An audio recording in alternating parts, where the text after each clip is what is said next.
all alone, confessing while alone and on, without the clue, without a sign, without grasping it. The real question to be asked: where have I been? I'm a sharpshooter at Post Masquerade, hiding both face and mind, all free for you to draw. I'm a sharpshooter. What else should I be? Please don't take off my mask, revealing dawn.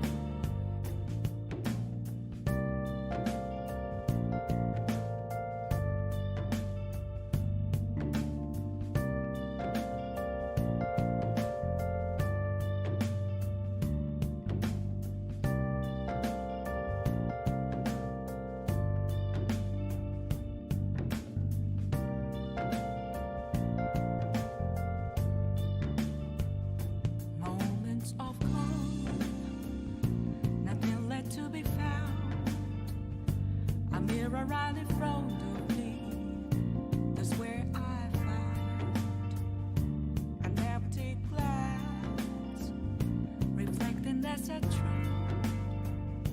It's telling words not to be told. I need that mask. I'm a sharpshooter at Post Masquerade, hiding both face and mind, all free for you to draw. I'm a sharpshooter, chained down to my core. Please don't take off my mask, my place to hide.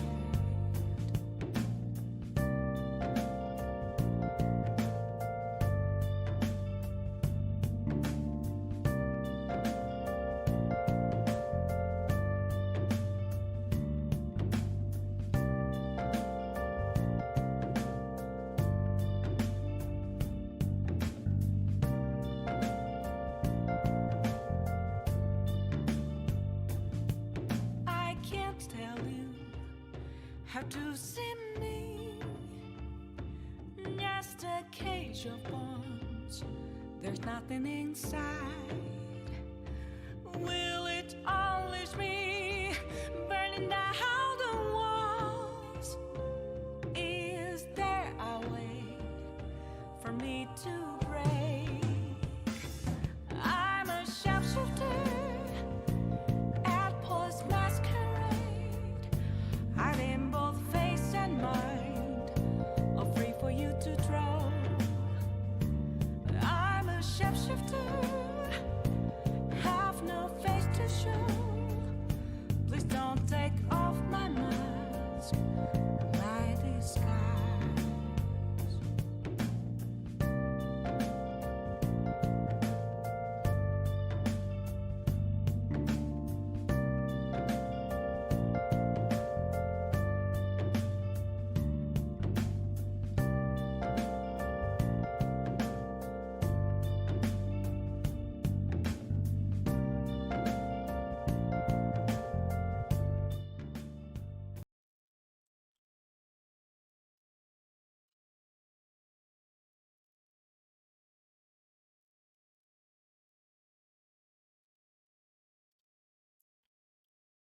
Hello?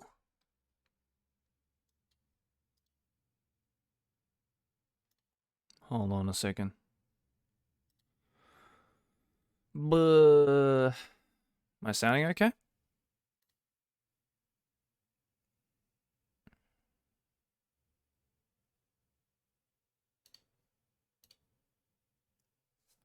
I sound good? Okay, good.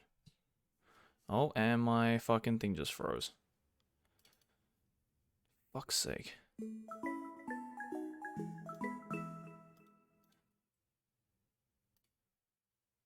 There we go.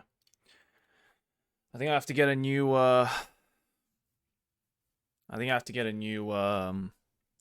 what is it? The fuck's it called? The, what is it? Cam link. It's very annoying. It's very fucking annoying. Am I good? Not too laggy?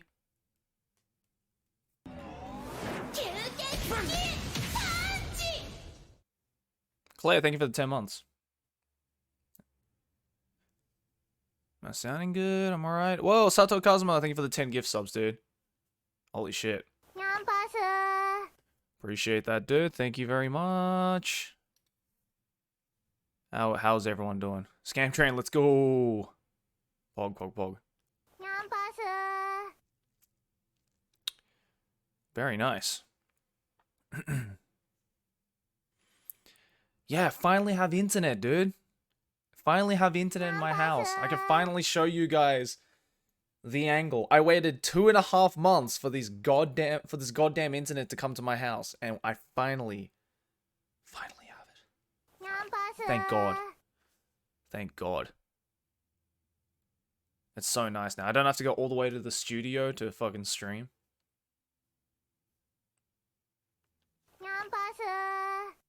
I mean, I'm obviously still using like my old kind of setup, so hopefully, you know, now that I know streaming works here, I'll hopefully be able to do it more. How did you live for 2.5 months without internet?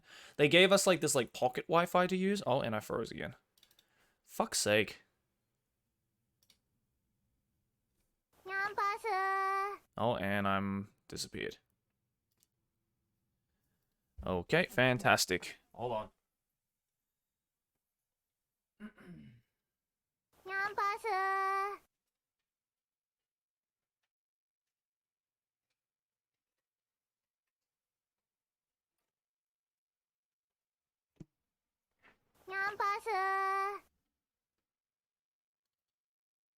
Give me a sec, guys. There we go. Yeah, my cam link is being very weird, so apologies if I keep freaking out and disappearing. Yo, face reveal, let's go.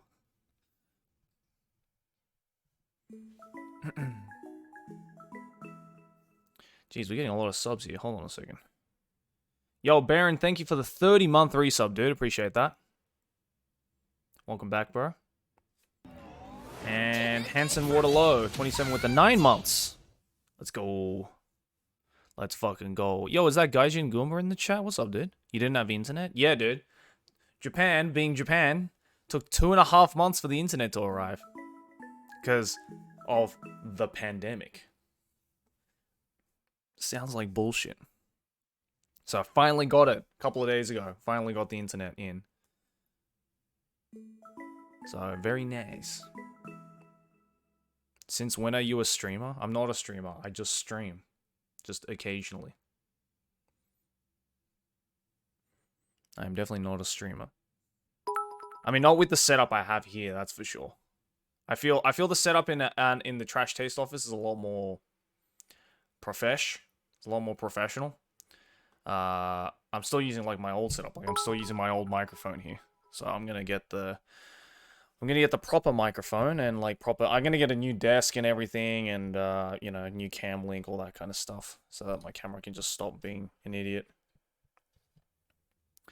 Might get the black magic thing, I don't know. We'll see. You have a 3090, you're a streamer now. I have the 3090 in the computer in the office. This is a different computer. I think I have the 30... It's not the 3090. Still, I have a decent graphics card in this one as well. Yeah. I know it's a bit of a weird time for me to be streaming right now for a lot of people. Can't believe today was the last episode of Journey Across Japan. Yeah, right?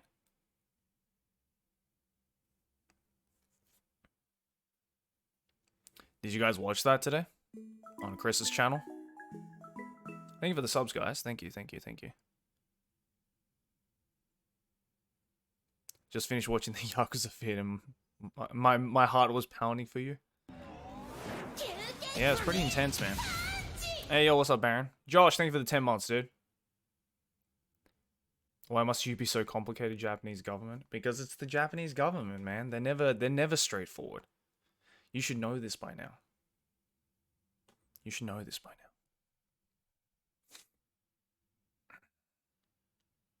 Sydney's in lockdown again? Yeah, I heard. Some of the ban appeals for your channel. Really? I guess you can see it, right, Vash, because you're a mod. I'm glad you guys enjoyed that Yakuza video, man. Like, I filmed that about 2 months ago.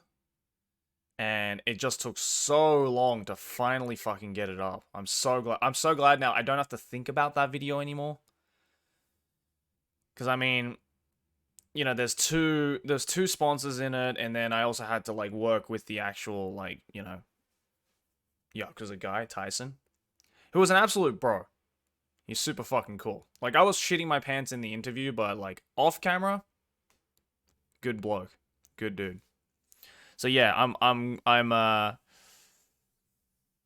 I'm glad that I finally managed to get that out for you guys, and I'm glad you guys enjoyed it, because I literally risked my life to get that video up.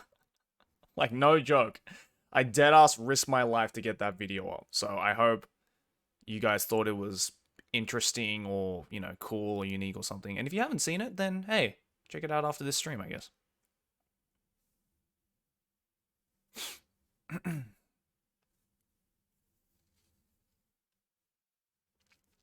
Yeah, but did you guys watch the final Journey Across Japan episode as well? That came out this morning. A-chan, thank you for the 7 months. Loved your vid today and the one on Chris's channel. Keep up the good work. Thank you. Appreciate that. Welcome back. We are right now for Twitch. We are very, very close to 300,000 followers, which is very pog. We are at, what are we at right now in terms of followers? 296,838. So I reckon within the next couple of streams, we should hit 300k, which is very nice. Very nice.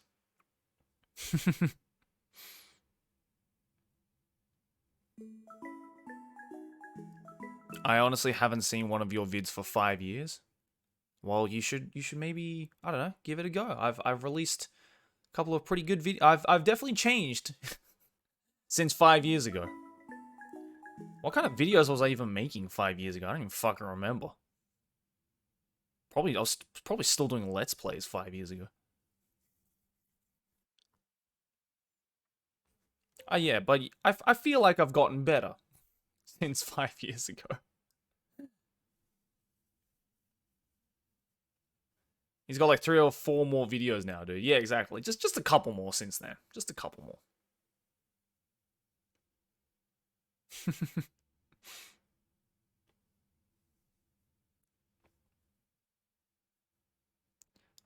Ex-serial killer interview when? Well, that's not really like Japan, is it?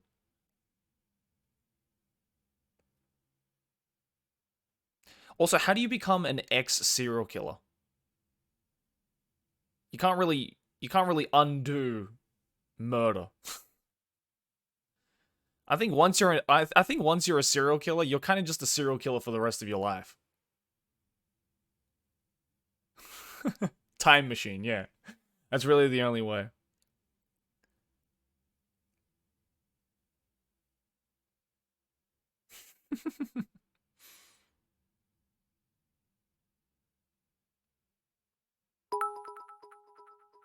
After the apology video. I had a momentary lapse of judgment, killing those 7 people. And, I apologize. You risk your life, I donate 100 bits. Thank you, Corvax.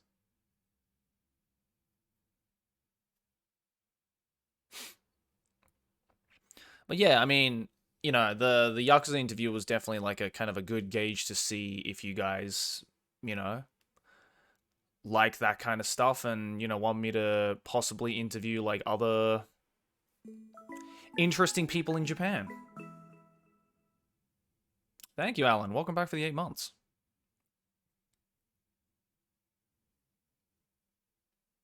Yeah. I definitely do really enjoy doing interview videos, and I feel like I've gotten better as I've done them. So, excuse me. So like, I want to maybe do like, I don't know, other like cool people in Japan, right? Just kind of interview them. An ex sumo wrestler? Why not just interview a sumo wrestler? That could be cool.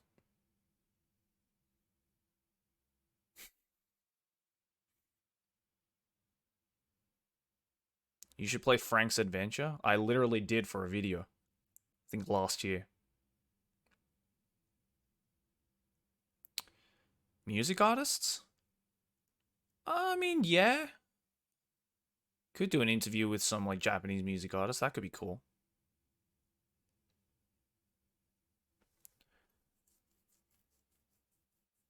Prime Minister. I mean, yeah, I did Gacked. I guess. Yeah. So I've done that as well. I mean, there's so many like amazing artists in Japan, right? Like, yeah, I interviewed Gacked, but I could do other musicians as well. Absolutely.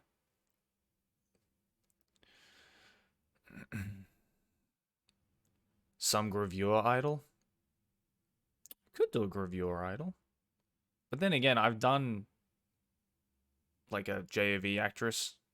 I did that interview with Kaho about 3 years ago. Can you top that? Not sure. But that could be cool.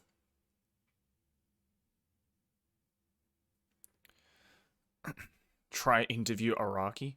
I don't know if you understand how difficult getting interviews are. Like that Yakuza interview, I had to pull some fucking strings to get that one, dude. Like some serious fucking strings to get that interview.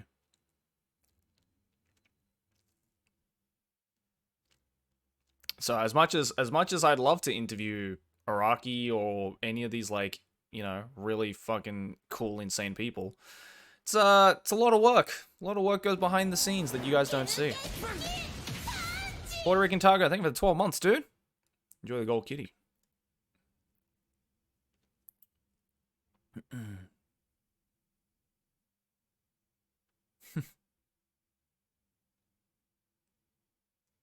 Interview the Prime Minister? Why? What, just to say I interviewed the Prime Minister of Japan? What would I even talk about?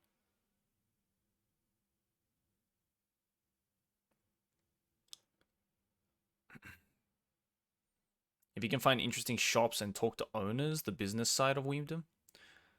I mean, yeah, definitely. Like, I'm working on like kind of another. Here's a little sneak peek of what's to come. I am currently working on another like kind of documentary style video, like kind of like what I did with SOD Land, the porn star theme park. I'm kind of working on something, another like kind of documentary style video, somewhat like that, which I think is very interesting, and you know, is kind of also slightly unknown outside of Japan. It kind of delves into the what is it? It kind of delves into the deep underground of weeb culture. Find Hiroshi Negishi. Who is that, Vash? That name sounds familiar.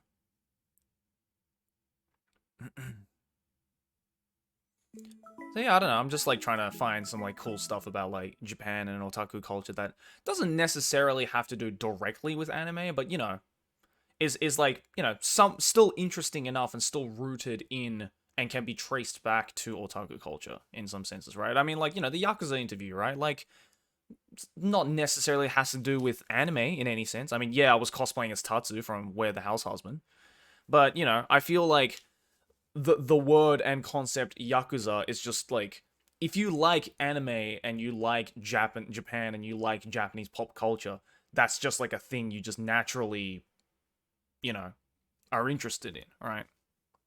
Like, I don't think there's a single anime fan out there or weeb out there who doesn't know what the Yakuza is, right? Or at least, has never heard of the word Yakuza. So that's why I did it. And also because I was like, and I got the opportunity, so I was like, well, shit. Well, let's go. I'll put my life on the line and literally interview an ex-mafia member of Japan. That dude was hella scary. Oh yeah, I mean, dude, I mean, if you're a Yakuza, you have to be intimidating. You can't join the Yakuza and not be an intimidating guy. So of course I was expecting to be very intimidated during the interview. But, it makes sense, right? I mean, he used to be part of the fucking Japanese mafia. Of course he's gonna be intense. What, you were expecting just like some like, hey, how's it going kind of guy? No, no. I uncrossed my arm while watching that interview.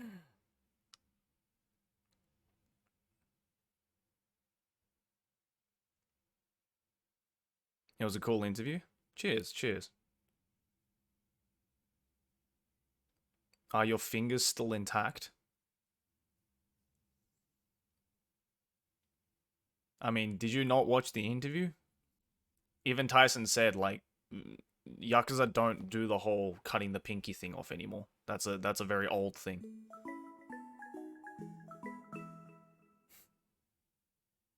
Also, why would I cut my finger off when I never joined the Yakuza?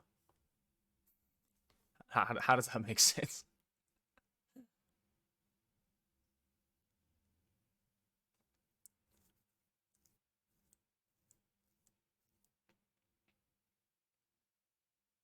The tattoo is fire. Yeah, right. I'm glad I got the courage to ask him to show his tattoos. Because we weren't planning that bit either. I was just like, uh, can I see your tattoos? Like, I didn't know if that was gonna be like offensive or what, but he was just like, yeah, sure. Just took his shirt off and fucking insane tattoos. It's so cool. And the fact that it's like it all has a meaning behind it as well is very, very cool. I mean, again, I'm not gonna say too much in case there are people in this chat who haven't seen the video yet. Please go check it out. I literally put my life on the line for that interview. So if there's any video I want you guys to watch, it's that one. Please. Am I getting a tattoo? I've always wanted one. Yeah, I've always wanted to get one. I just yeah, I just haven't had the time or opportunity yet, I guess.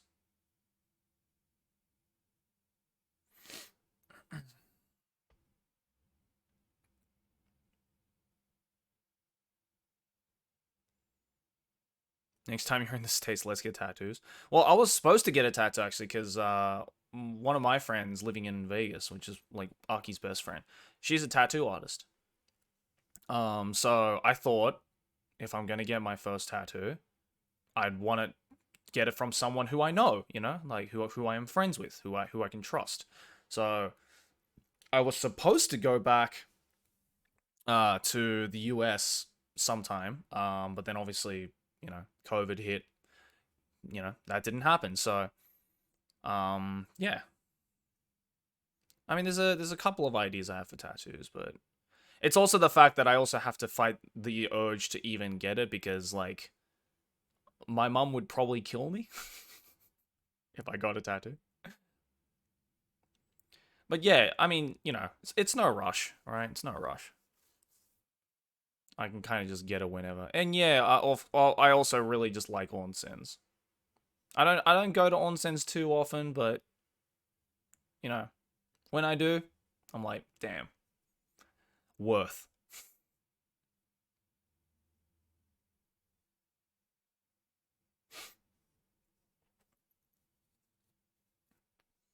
Why would she probably kill you? Because she just hates tattoos. You have to understand, my mom is very much a stereotypical Asian mom in a lot of ways. She expects the best of me. She doesn't want me to get tattoos. She doesn't want me to pierce my ears, any of that kind of stuff. You know. And it's understandable, but, at the same time, I'm an adult. Just saying. Just saying, mother, I am an adult. Like, I'm not gonna, like, I think what my mum expects when I say I'm getting a tattoo is, like, I'm gonna be like Tyson and just, like, my entire body is fucking covered kind of thing. Like, no, I'm just gonna get, like, a small one.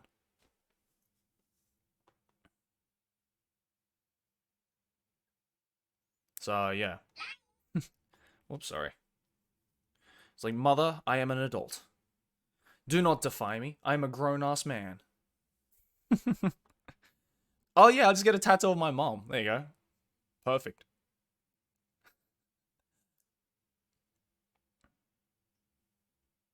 Yeah, sorry, that was my message.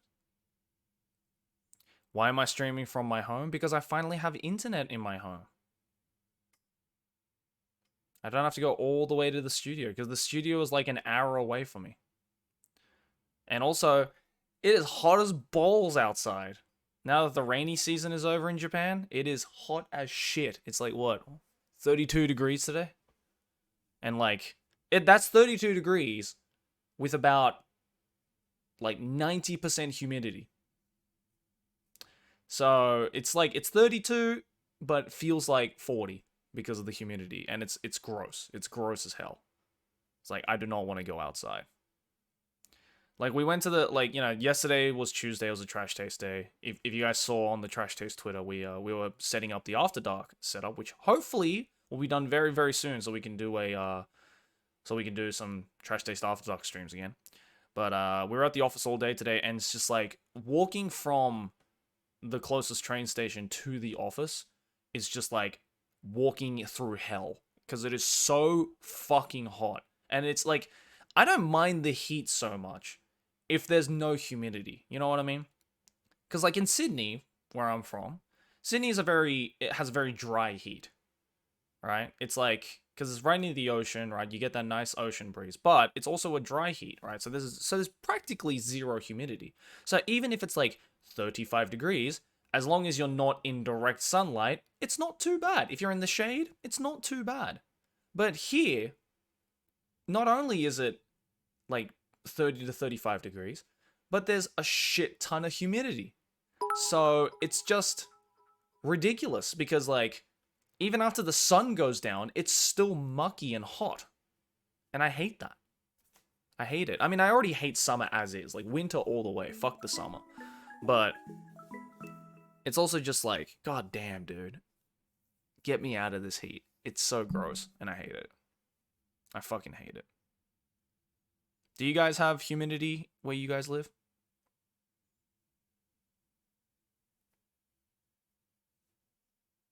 I mean, I guess in Australia, or if you're in the southern hemisphere, then it's winter for you guys right now. I mean, how cold is it in Australia right now? Oh, it's the abroad Chris. What's up, dude? Florida's balls. Oh yeah, Florida's fucking. It's horrible. Yeah, too much humidity.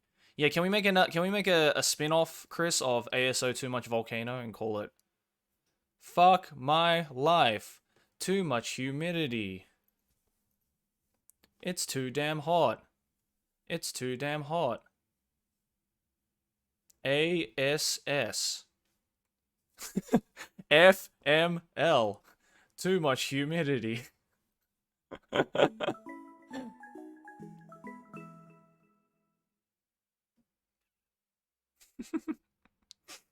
We gotta make that.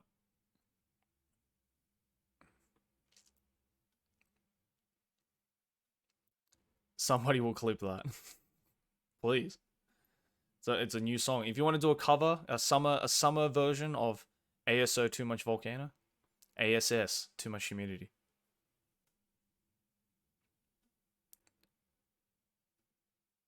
Danger humidity. Nowhere. Nowhere. Oh my god.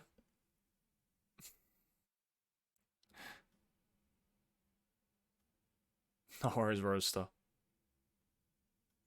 No, we're not doing a speed run today. I just wanted to kind of test out if I can even stream right now with this newly acquired internet in my house. But seems like it's pretty stable. I mean, obviously, the cam link is a little screwy. I'm probably gonna replace because I currently use the cam link that you just kind of connect to the outside of your computer, but I'm either gonna get hey Ren, I'm either gonna get the cam link that you actually like insert into your computer. That's like a driver. Or I'm gonna get the Blackmagic one where you can switch between like multiple cameras. But either way, I have to update my equipment. So like I need to get a bigger desk. This desk is a bit small right now. I'm still using my old microphone. I'm probably gonna get the new microphone. And yeah. And then hopefully once I connect my Switch and stuff like that and all that kind of stuff, then we can start doing other game streams. You chilling by the window? Nice, dude.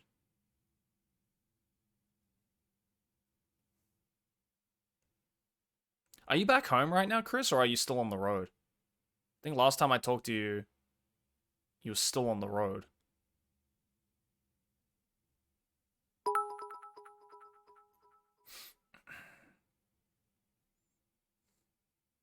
I have heard of Thunderbolt Fantasy, yes. I haven't watched it though. Did you got a router? I sure do got a router. Hence why I have internet. Hence why you can see this stream right now. Yeah, I mean, obviously... Oh, you're back in Sendai? Nice, nice. How is it in Sendai right now? Is it as hot as here? Because here it's because Tokyo right now is fucking disgusting.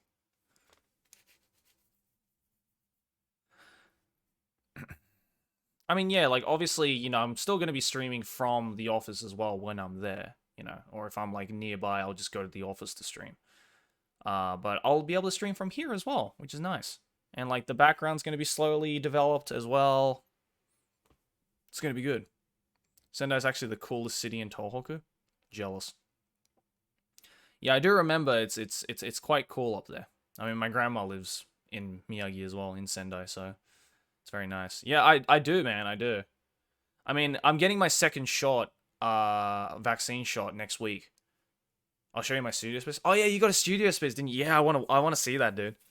I wanna see that. So Chris decided after he came onto Trash Taste, the new Trash Taste office, that he was like, you know what, I wanna get an office space as well. I'm inspired, Joey, to get an office space like you guys did. So he got an office space in Sendai. And I want to go see it. Cuz I've seen his previous office. And you know, very much like the old Trash Taste office. It was small. It was cozy. You getting yours on the 30th? Nice, dude. Is that a tax write-off in Japan? What, the vaccine or the studio? Inspired is a strong word. Envious is more accurate. I mean, yeah, it is pretty big. Hopefully we can do an actual like proper studio tour video on the Trash Taste After Dark channel soon. You're building a Blade Runner set to film in? Oh, that's sick. Yeah, I'm building my other filming space in my house as well. Like I have that like tatami room. If you guys watched the last stream, not the last stream, but it was like a previous stream I did with my friends on Bluest, Blue and Grey. We played like a bunch of like board games for their stream tour.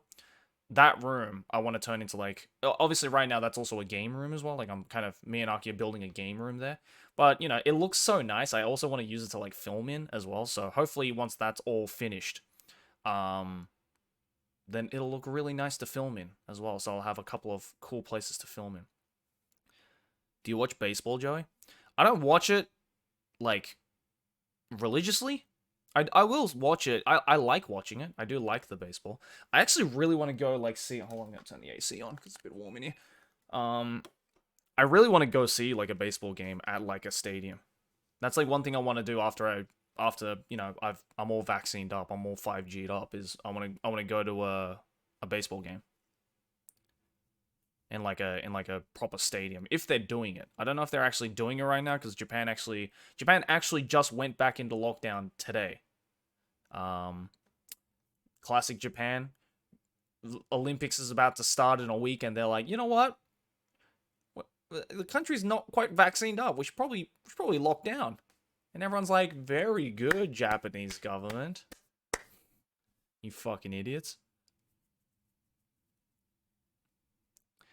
So hopefully, if it's open, if it opens up again, probably after the Olympics, if the baseball's still even going, because the baseball is very much a summer thing. You go watch it in the summer. I've never gone to an actual stadium to watch baseball. So I really want to go. I really want to go.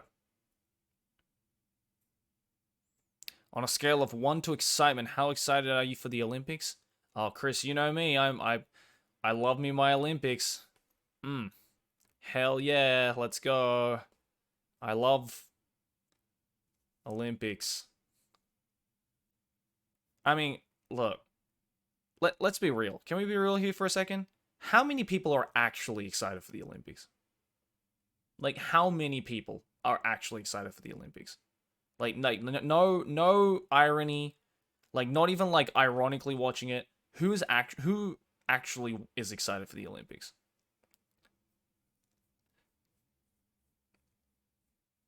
Right? Like, I feel it's one of those things where it's like, if it's on TV and you have nothing else to watch, yeah, you just kind of leave it on in the background kind of thing, right? It's just like, yeah, cool, it's just playing in the background, whatever. But you're not like, oh shit, the fucking curling is about to start in 30 minutes. Turn on the TV quick. To be fair, curling is probably one of the few sports I like to watch at the Olympics that's actually kind of lit. But, you're not like constantly keeping up with the fucking schedule of like different sports, right? Curling is actually kind of fun to watch, not gonna lie. But it's just one of those things where it's like, oh, it's on the TV, if you're eating lunch or whatever and you need something to watch, you just fucking turn on the TV and the Olympics is on, right? Kind of thing. It's a very much a casual watch, I feel. Hey, what's up, Vazil? How are you, man? Because it's weird, like, I very much enjoy watching sports, like, as I mentioned, like, I like watching the baseball, I like watching the sumo. When I was back in Australia, I loved watching the cricket and, the footy and stuff like that. But, I don't know, man. There's just some sports that is just really boring to watch, and I feel the Olympics has a lot of those sports.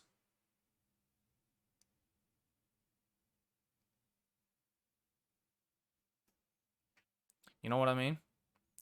Like, I don't really give a shit about, like, the swimming or track or, like, any of that kind of stuff, to be honest.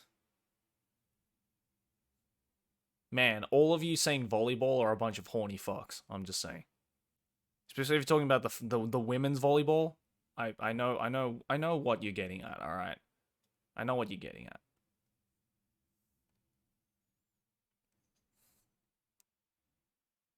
Yeah. You're either a Haikyuu fan or you're down bad.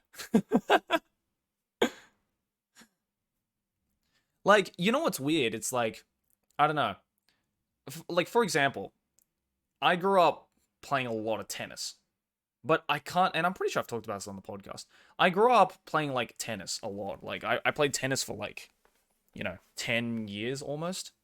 Not like I didn't play it well, like I got pretty decent. I mean, I guess if you played sport for 10 years, you get good at it. But like, it's weird because I love playing tennis, but I hate watching the tennis. I think tennis is a really boring sport to watch, but it's a really fun sport to play. You know what I mean? Like golf. You know what's weird? I actually kind of like watching the golf. I think it's because it's just really chill and like kind of quiet.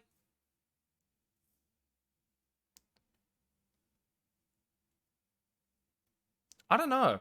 It's like lawn bowls, right? Like, so in Australia, if you like turn on the TV on like around this time on like on a weekend or even a weekday, there would be playing like lawn bowls, like professional lawn bowling. And I don't know, like, lawn bowling is kind of fun to watch. I don't know why. And again, I think it's because it's so quiet. Like, even the commentators in golf and lawn bowling and stuff like that is like, it's like ASMR almost. And not gonna lie, like, and not gonna lie, like, golf is kind of fun to play as well. Like, I fucking suck at golf, but it's kind of fun to play. Like, I haven't been to a driving range in so long, and I used to go all the time in Australia because my mum used to play a lot of golf. Lawn bowl, like BOWL. It's a sport. It's like lawn bowling is like it's like regular bowling, but it's on grass and it's a lot slower. If that makes sense. Blue Sky Hayes, welcome back.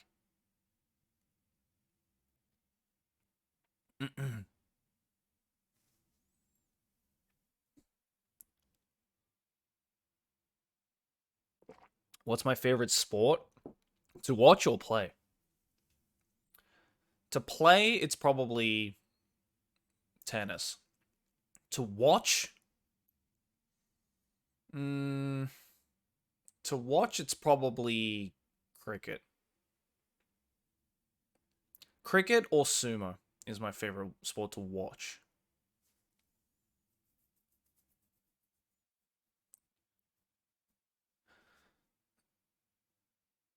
What do you think about soccer? I'm sorry, I think the soccer is so boring. I think soccer is so fucking boring. I'm sorry. I'm sorry, all Europeans. I think soccer or the football is so boring.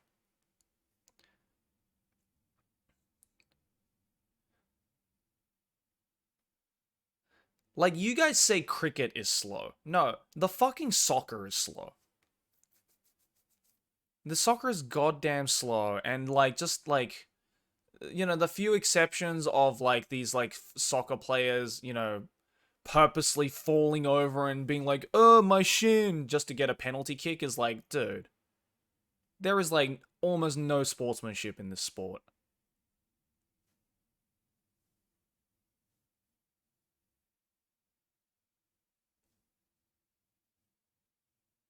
I don't know. Like, in Australia, we like, for one, soccer is not really a sport that is played a lot in Australia. Like, the Australian first of all, the Australian team sucks. So that in and of itself is like whatever. But it's like, we're very much more of a rugby cricket, and we have this thing called AFL in Australia, which is a million times more fun to watch and interesting and fast paced. I mean, yeah, like, American football's kind of the same. It's like for me, American football is weird because, like, I think the one problem I have with American football is that it has a lot of starts and stops. Like, it's like, go, stop, come back, go, stop, come back. And it's just like a lot of that. There isn't really like one continuous play that is happening. And soccer has that. But also nothing happens. You know what I mean? It's not like basketball where, they're scoring points. It's not like basketball or AFL where it's like they're constantly scoring points and it's always like a close thing. Or, it's not like cricket where like the points are consistently going up and up and up. It's like 90-minute game, the score was 1-0. I'm like, dude.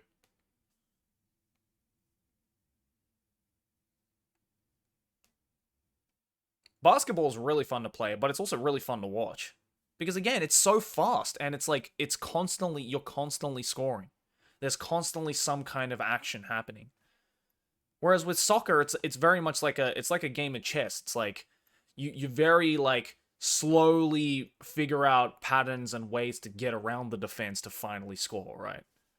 And when you score in soccer, it's exciting as fuck. I totally get that. But at the same time, it's like, it's so goddamn slow. And again, I just don't like the whole, like, and I know this isn't all soccer matches, I get that. But, you see a lot, it's like almost, a staple of soccer, where like it like the fucking offense, right? Like does a sliding tackle on the guy who has the ball. The offense doesn't even touch the dude, and yet for some reason he's managed to shatter the defender's knee, and then try and get a penalty. You know that shit you see in soccer a lot. I'm just like, dude, really?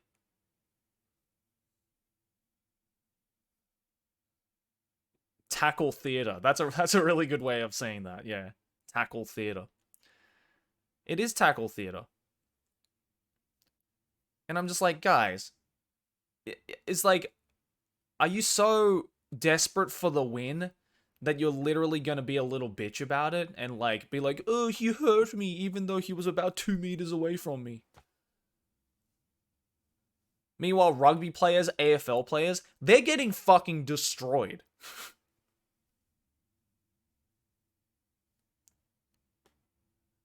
Like, and not on purpose. They're getting fucking like AFL players, in my opinion, if you have never seen a game of AFL, which is the Australian Football League, if you have never seen a game of AFL, please like watch some like clips of it. You don't even have to know the rules, right? You don't even have to understand what the game is about. Just watch some clips of AFL and you will see that AFL players are legitimate athletes. It is insane how fucking built these motherfuckers are.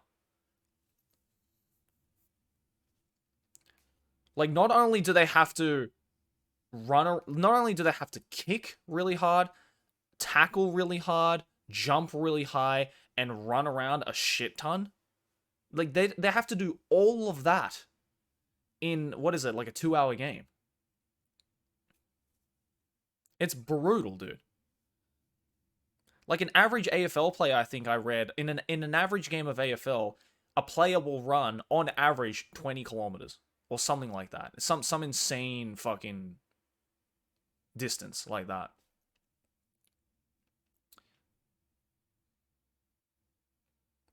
People don't give credit for umpires. They got to keep up with the whole game. Yeah, for real, for real.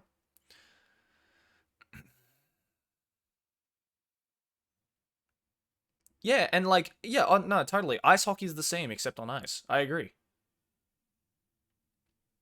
Ice hockey players again are also like that, dude. But the difference between ice hockey players and AFL players is that ice hockey players and American football players, they're padded up. They're protected. Dude, AFL players are in sleeveless shirts and short pants. Nothing else.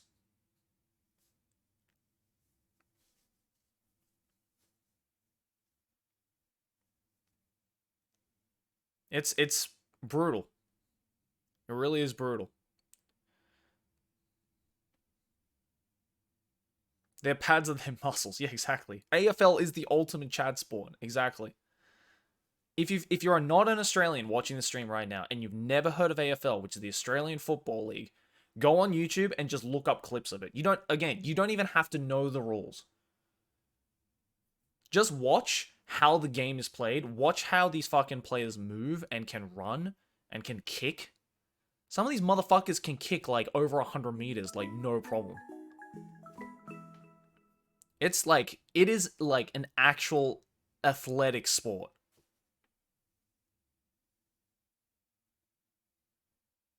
Can we not donate? Can you not? Is the donate button not working? Hold on, let me see. Oh, you know what it is? I think it's because...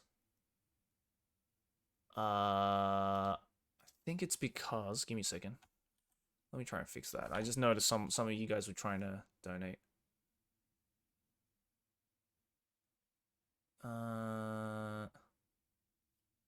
Okay, hold on. Let me fix that for a second. Oh yeah, it's because my PayPal is kind of being weird right now. Yeah, hopefully I'll fix that by next stream. Sorry guys. Yeah. Yeah, sorry about that. Sorry. If for those of you who tried to donate, my bad. My PayPal's being a little bit weird right now. So don't worry about it. Don't worry about it.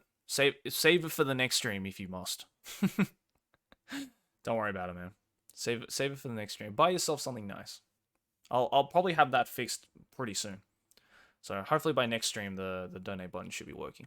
But thank you. That's very kind of you to consider that.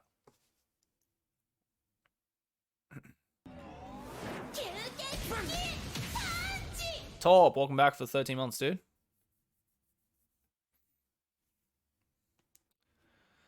Badminton is fun to play. I just kind of suck at badminton, though, personally. If I donate 10k, then am I a Yakuza? Yeah, absolutely. You are the Yakuza of this stream. AFL's fucking brutal, like, holy shit. Right? I told you. It's brutal as shit. It's insane, dude. And it's so fun to watch.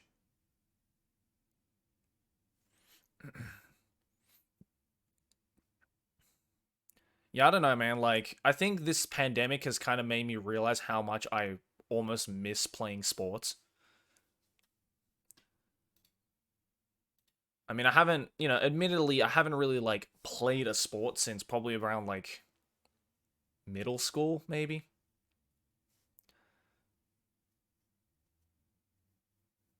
So it's like, damn, you know what? I kind of miss playing sport. I really do kind of miss playing sport.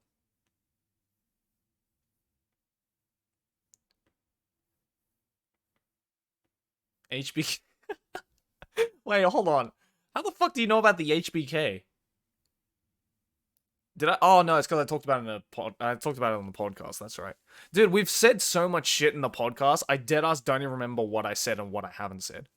You guys remember that better than I do. I totally forgot. I think I did talk about that in the podcast, didn't I?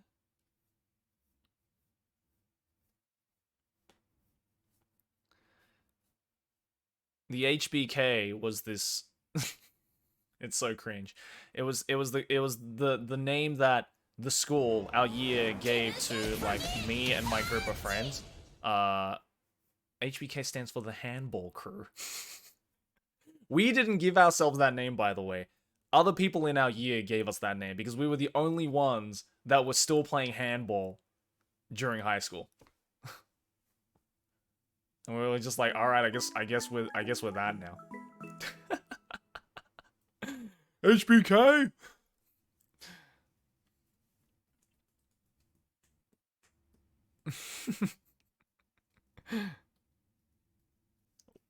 Where's the HBK? They're all in Sydney, man. I still talk to them, dude. Like my group of high school friends. We still talk to each other. It's like when you've made friends for life, and that's I feel that's the HBK for my friends in high school.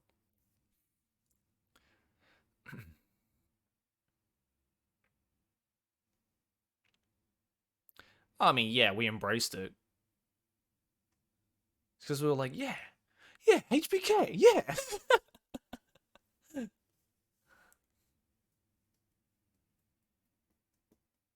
HBK sounds like something you would shout at the beginning of a song. I should have said HBK at the beginning of Too Much Volcano.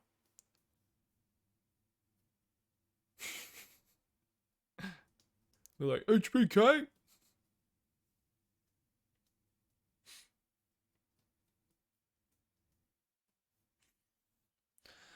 What's the next YouTube video about?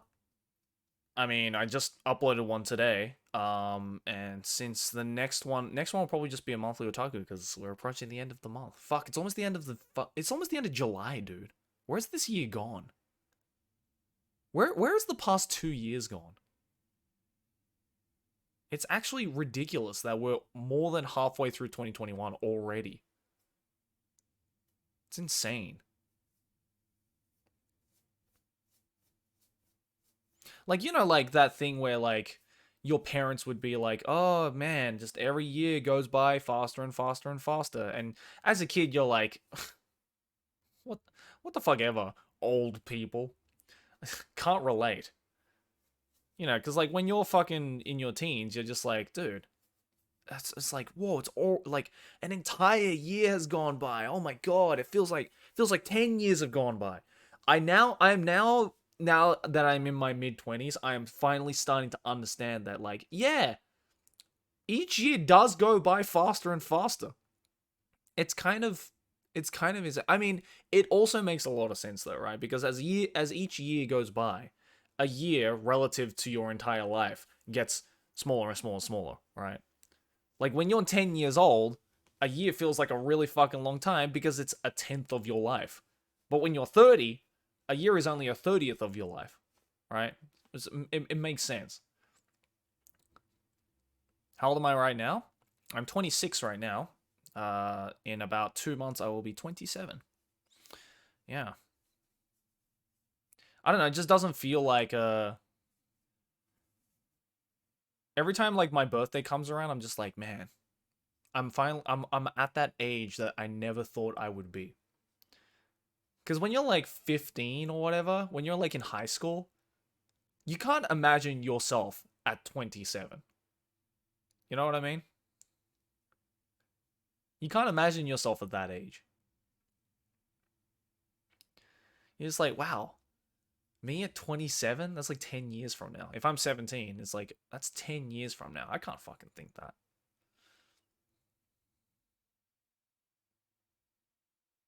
Joey thought he was gonna die at 26. What, join the 27 club?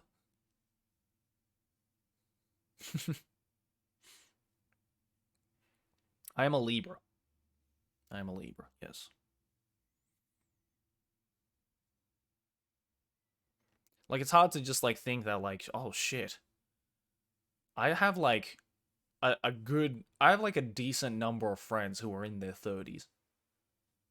And the fact that I can relate with uh, all of them, right? All of my friends in my 30s just makes me realize, oh, I'm approaching that now. Holy shit. I mean, Gaunt's 31. You know, you sometimes forget that. You know, Chris is in his 30s. I have so many friends in their 30s, and I'm just like, damn. I realize I'm closer to 30 than I thought. Gaunt looks 25. Well, that's because he's Asian. And Chris looks like he's 45 because he's white. Yeah, Felix is in his 30s. You know what I mean? Felix, Jack, they're all in their 30s. And I'm just like, oh shit. I'm getting to that point too, dude.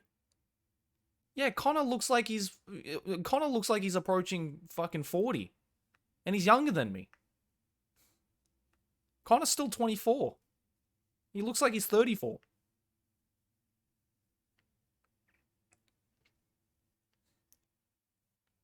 Araki is 28. She doesn't look it, does she? Arki's 28, looks like she's 18.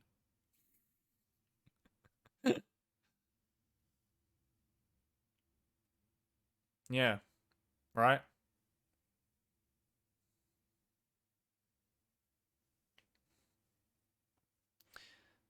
Yeah, it's those Asian genes, man. It's Asian genes.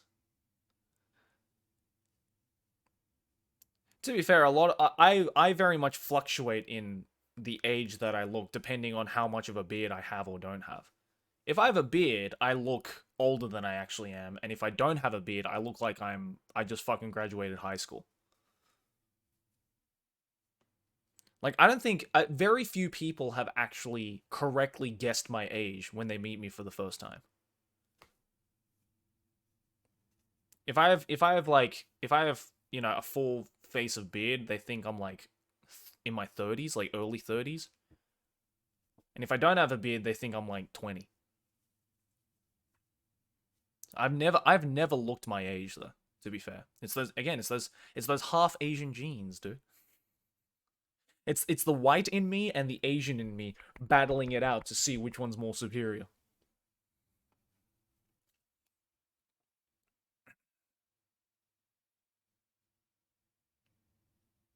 Yeah, exactly. Can't relate to you boomers.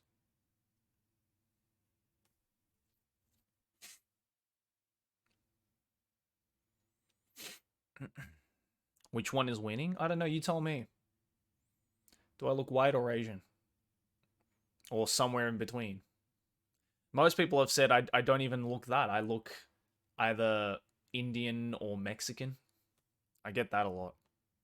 I've realized that if you are white and Asian, if you are half Asian, half white, with tan skin, you just look like nothing. You look like something completely different. Some people have said I look Middle Eastern. Some people have said I've looked Mexican. Some people have said I've looked Indian. Some people have said I've looked like Mediterranean.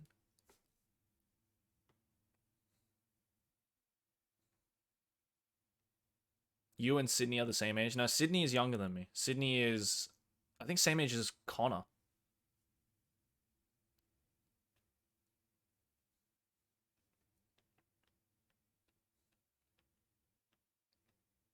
You look Australian. I've never gotten the whole you look Australian thing. What does an Australian look like? Because to me, Australia is like one of the most multicultural countries in the world, right? It's like, to me, Australian just equals white. But I don't look white. In my opinion, I don't think I look white. You know what I mean? It's weird. It depends on who you ask. Some people say I look more Japanese than I do white. And some people said I look more white than I look Japanese. And then some people have said I don't look like either. I just look like Middle Eastern or Mexican or Indian or Mediterranean. Yeah, see? Some people saying I look white, some people saying I look more Asian. You look like a rich Filipino kid. It's the tan skin, man. It's the tan skin. I look like a musician. I mean, I am a musician, so you'd be correct in that assumption.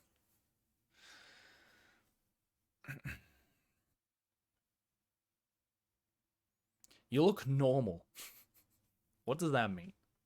You look Hawaiian? Yeah, see, I get a lot of things. It depends, right?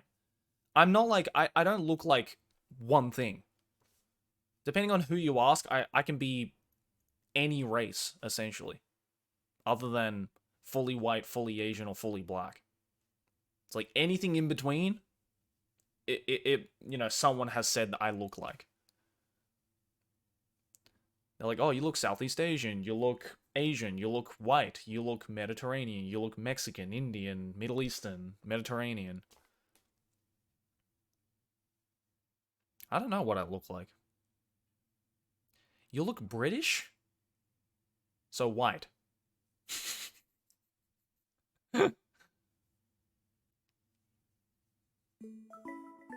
Yeah, I don't know. The perfect spy.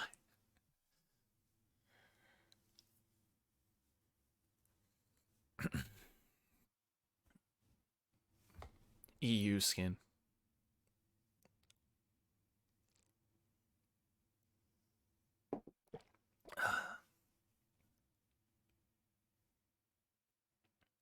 That 30s identity crisis. Exactly.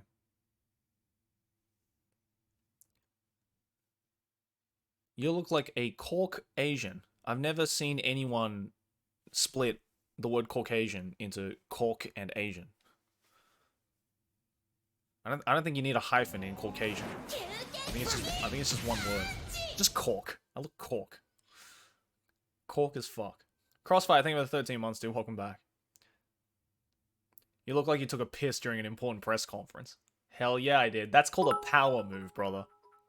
That's called a fucking power move. I'm the only one who has ever done that in the history of the FCCJ. I will fucking take that. My day's been good. My day's been good. I had an early start. I had a bit of a meeting I had to do. Just finished that. Aki's like knocked out on the couch right now because she took her second shot yesterday. So the second shot side effects are kicking in, which is getting me a little nervous. Getting me a little nervous. Because I've heard from people that the second shot is like way worse. Like the second shot is like the first shot. It's like, you know, maybe like first 24 hours you're like, oof, you know, you're feeling a bit knocked out, but then you recover pretty quickly. It's the second shot that it's like, you know, you just get fucking knocked. So she's just like chilling on the couch today, just relaxing. So that's why I'm streaming today. Or streaming right now. Second shot was better for you? Oh, really? You didn't feel anything? I mean, yeah, I guess it completely depends on the person, right? Some people just get absolutely destroyed on their first shot, and some people get destroyed on the second shot. Hey, Graham, welcome back, dude. 55 months, let's go, my boy! How was it behind the scenes with the Yaku man? He seems nice. I've never heard anyone calling a Yakuza the Yaku man. Yeah, he was cool. He was cool. He's very cool dude. Told me some really cool stories off camera, which I cannot share because, yeah, it's brutal. I'm getting my second shot next week. Actually, it's not even next week. It's like 5 days, like this weekend. Yeah, getting mine this weekend. So yeah. So hopefully I'll be fully vaxxed up. That'll be good. It'll be good. I mean, I'll probably still have to walk around, you know, with a mask on and stuff like that, and all the shops will still be closed, and the entire place will be locked down. But at least I personally will be safe. At least I personally will be okay, you know? And my girlfriend will be okay, and my friends will be okay. It'll be all good. I'll get 5G'd up, baby. I'll get 5G'd up. 7 Kittens, welcome back in 2 months.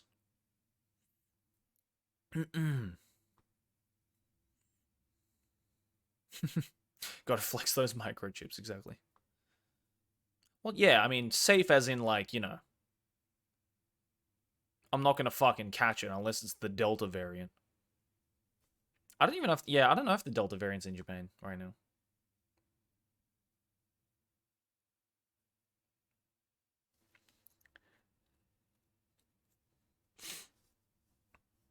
Have I finished Chainsaw Man yet? I finished it, like, when it was serializing. When did it finish? Was it earlier this year or late last year? I finished it then. Whenever the serialization finished. Yeah. December 20, yeah, late last year. I finished it then. Yeah. Dude, I've been on that shit, like, hate to sound like a fucking hipster right now, but I've been reading that shit since it came out, because I've been a massive fan of Fujimoto Tatsuki ever since Fire Punch. So, yeah, I finished it a long time ago. I actually reread it when the trailer came out, because I was excited. And then, oh, dude, I mean, I tweeted about it, but have you guys read the one shot? The Fujimoto Tatsuki one shot that came out a couple of days ago? God, so good. Brilliant. Absolutely brilliant.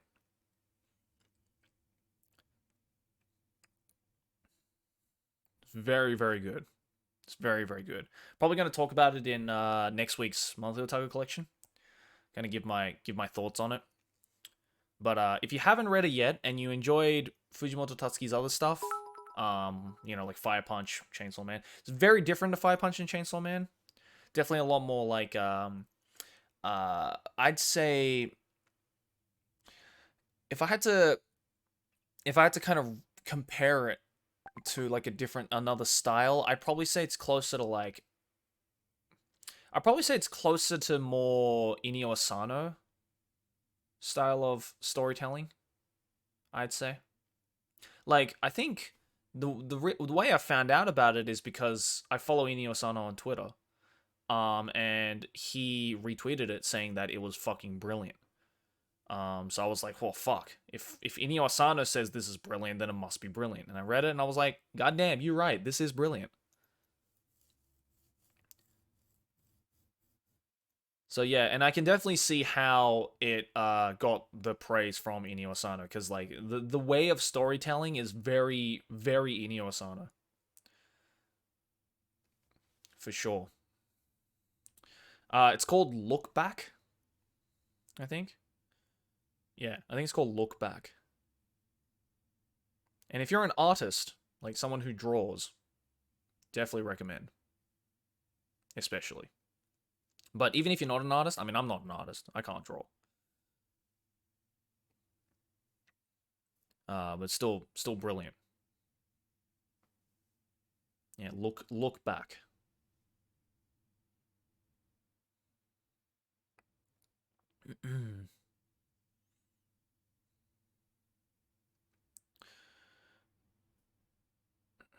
No, I've not caught up on One Piece.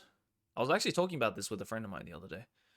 But I need to I used to like every year I used to dedicate like a week of my life to just catch up on One Piece. Cuz I hate reading and watching weekly. I mean, it really needs to be like a super fucking engaging story for me to like read it weekly. But yeah, so like I used to like just dedicate like a week to just like catch up on it, just like all at once. Um, haven't done that in a couple of years just because I've been really busy. So I'm still I finished the last I read of One Piece was the end of the Punk Hazard arc, which was about what 3 arcs ago, I think. I still have to read Dressrosa, Cake Island, and Wano. I think. Unless there's something between Wano and Cake Island that I'm not aware of.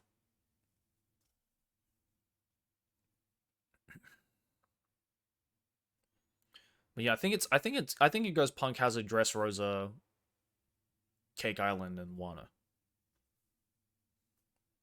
But I really wanna start uh Dressrosa. Oh, the Zoe arc, that's right. Yeah, sorry. I knew there was something between Cake Island and wait, is Zoe between Cake Island and Wano? Or is it between Dressrosa and Cake Island? Punk has a Dressrosa, Zoe, Cake Island, Wano. Okay. Yeah, I knew there was like another arc in between that. So I'm like what, 4 arcs behind now.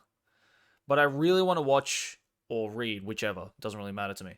Dressrosa, because I fucking love Doflamingo. He's one of my favorite stupid guy.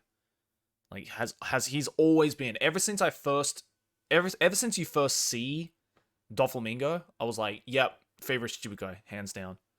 So and then finally you get to watch Doflamingo fight. So I really want to. That's like one big reason that I really want to check out and catch up on One Piece. Also, I've just heard that like the arcs just get better and better and better. Like Wano apparently is fucking brilliant.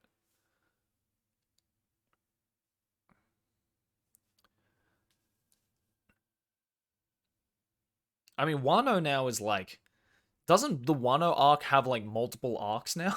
It's like that long. Cake Island was so shit. I've heard Cake Island was kind of meh.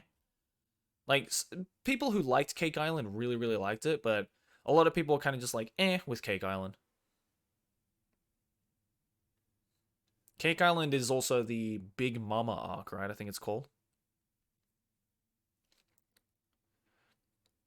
Or Big Mama is like the main villain. So I've heard from outside information about these islands and these arcs, but I don't know the details about any of it. Like I know the Doflamingo fight happens on Dressrosa. I know the Cake Island is like the one with Big Mama and what's his name, Katakuri, I think.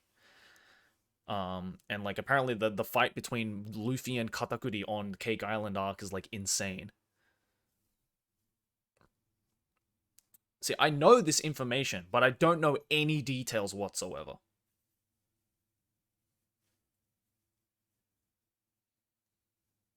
I've just heard it's really good. And then Wano is like insane, apparently, from what I've heard. It's like one of the best.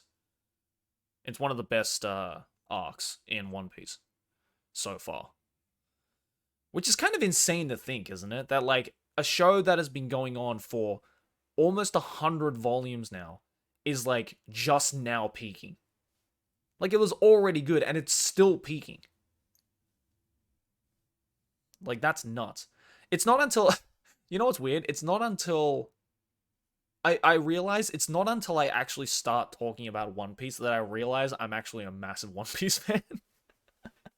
Like I don't walk around saying I'm a One Piece fan, but when you get me to start talking about One Piece, that makes me realize, oh, maybe I am a One Piece fan.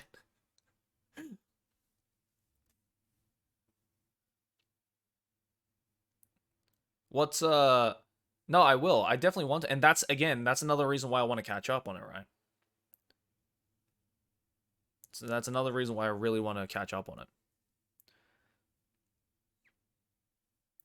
What's everyone's favorite arc in One Piece so far?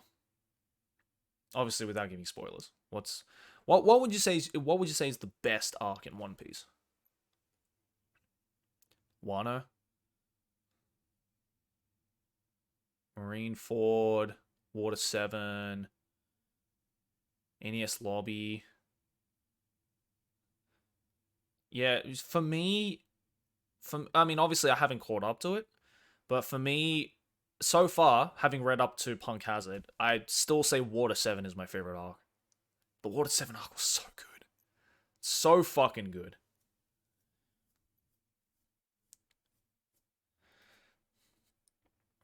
Water 7 was brilliant.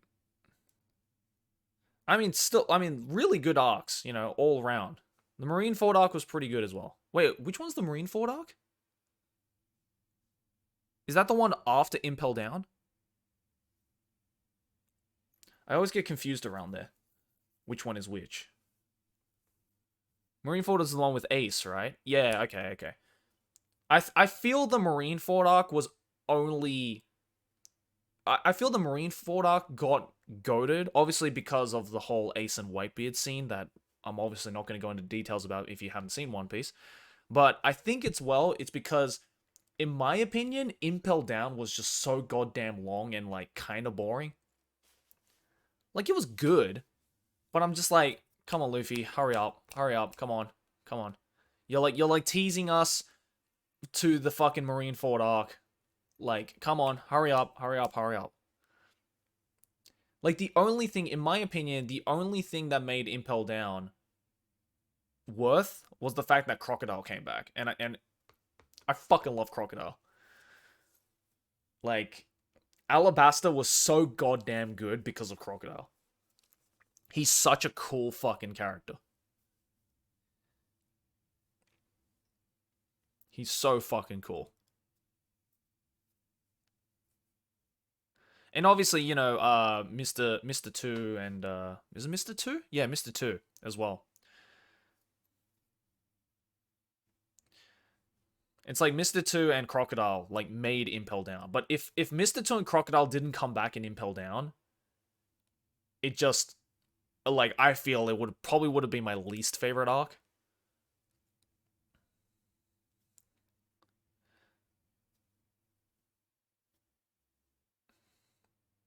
Alabaster is such a cool word.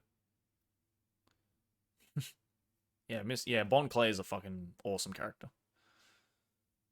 You know, and you know what? It's like as much as it gets a really bad rep from what I hear, right? As like whenever I ask another One Piece fan, "Hey, which arc did you think was your least favorite?"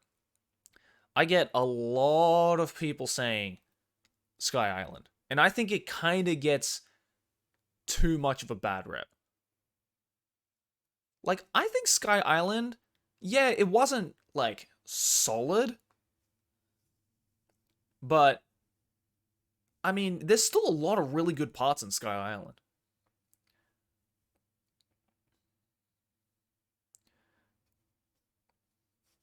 Like yeah, it was definitely slow, especially after Alabasta. It's definitely slow. But I think there's some pretty decent parts about Sky Island. Definitely not the best, in my opinion. It's just really long. It was long, definitely. But I think NES Lobby felt longer. than Sky Island. I still think NES Lobby might be my least favorite arc.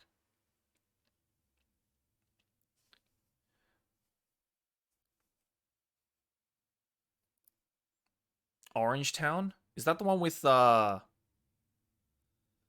is Orange Town that's like right at the beginning, right? Oh, not NES Lobby, sorry. My bad. Impel Down. Sorry, I meant Impel Down. Not NES Lobby, my bad. Impel Down might be my least favorite arc. Yeah, with Arlong, yeah. Dude, okay, come on. Orange Village was the Arlong arc was fucking dope. Come on. You can't say you didn't like Arlong. I thought Arlong, first of all, Arlong is such a fucking cool character, but also the payoff of Orange Village, that payoff, dude. That fight, that fucking Nami flashback that happens right before the Arlong fight. And then Luffy like steps in and places the hat on Nami's head and like walks off. Dude, that shit was hype as fuck. That shit was dope. That was dope. You cannot say that wasn't dope. Like, that literally made me like, fucking, yo! Like, that made me pop off, dude. Like, 14-year-old me popped off when I first read that. I was like, let's go, Luffy! Oh, yeah. Oh, dude. Yeah, how Nami's like, Luffy, tasukete! And then Luffy's like, atarimae da! It's just like, yeah, let's go, Luffy. Fuck yeah. That scene was hype as fuck. That goated Luffy for me. That scene. It was so good.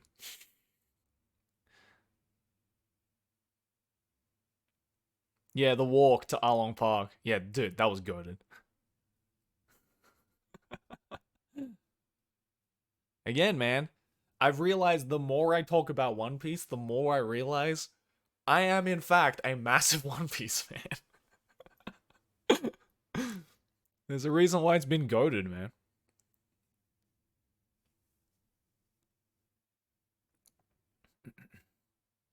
In terms of badass, would you prefer Zoro or Sanji?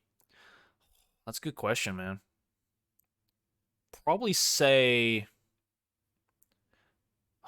I'd probably have to say Zoro, but I mean it's close. Look, we all know the biggest badass in the Straw Hat crew is Usopp. Okay, can we give some fucking can we give Usopp the recognition he deserves? All right. If we're talking about fucking character development, come on now. Usopp had one of the best fucking character development.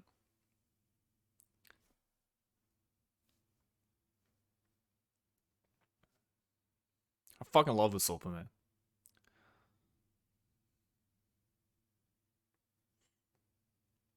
Yeah, dude, Sogekingu, man. He's fucking great. I mean, personally, my favorite Straw Hat member is still Chopper. But if we're talking about like one of the best developments in character, it has to be Usopp. Has to be Usopp.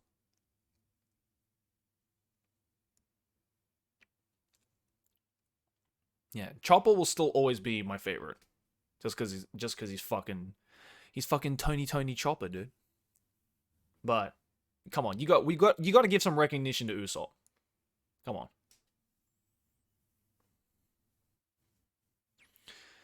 Who's the worst? I don't know. That's the really hard thing about One Piece, right? And I guess that's like the thank you. That's the thing with One Piece that I've realized that I don't really think there's a single character I dislike in One Piece. And that's very rare. Even like the characters that only are around during that particular arc, for example, are still like really fun and cool. I kind of like every character, honestly. If we're talking about like the Straw Hat crew, right? Like if we're talking about the Straw Hat crew, like honestly, like there isn't a single Straw Hat crew member I don't like. And again, that's like the other fucking genius part about Oda's writing, right? Is that like he can make some of the most like lovable characters that are all so incredibly unique.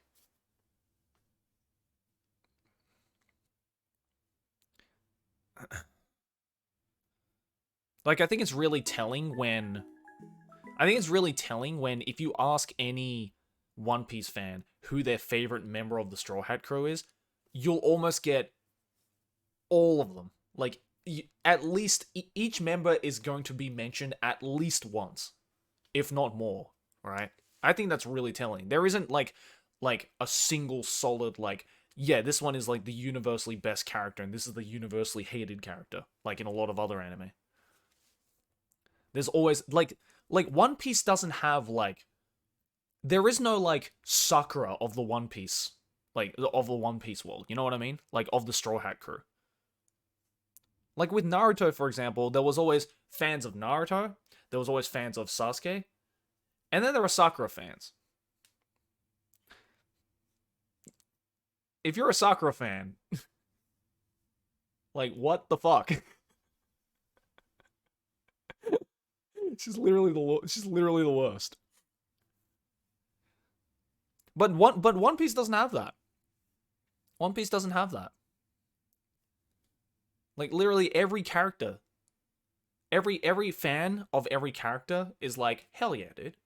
Oh, you're a Robin fan? Hell yeah. You're a Nami fan? Hell yeah. You're a Chopper, Frankie, Brook, Zoro, Sanji, Luffy fan? Hell yeah. We can all kind of like get along. But Naruto, Sasuke, Itachi, everyone else, Hinata, Rock Lee fans cannot get along with Sakura fans. It's like all the other characters and then the Sakura fans. You know what I mean? So I think that's the other like genius thing about One Piece is that like Oda managed to create a literal group of main characters that have fans all around that can kind of like band together, you know. Didus is like, I can't believe you said that. Yeah, but Didus has like literally the worst taste in girls in anime. He always picks like that one girl where I'm like, dude, did we watch the same show? I don't think we watched the same show for you to fall in love with this character. Jimmy Cannibal, welcome back with 2 months, man.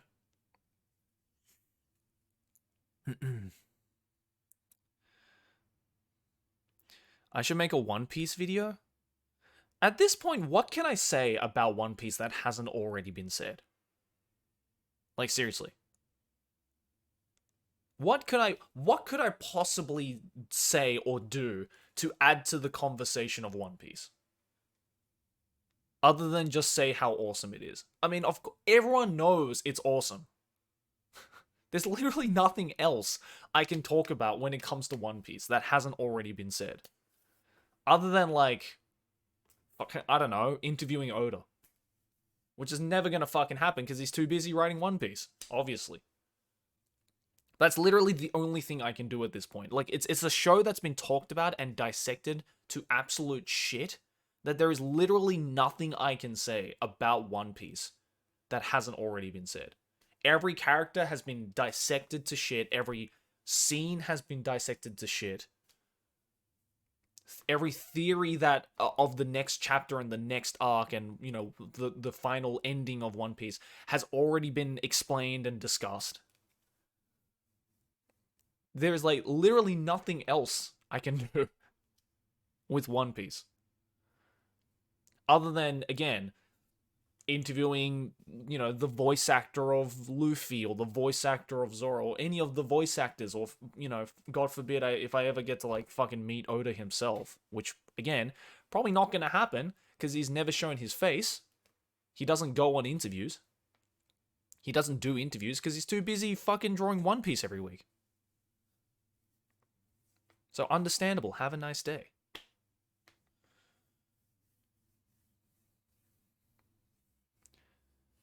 Critique it and try and find negatives in the series. That's probably already been done too. If you go onto YouTube and look up hate One Piece, there's probably thousands of videos of people saying like, "Oh, One Piece is overrated. One Piece is shit. One Piece is generic. One Piece is overhyped. One Piece is just shonen trash."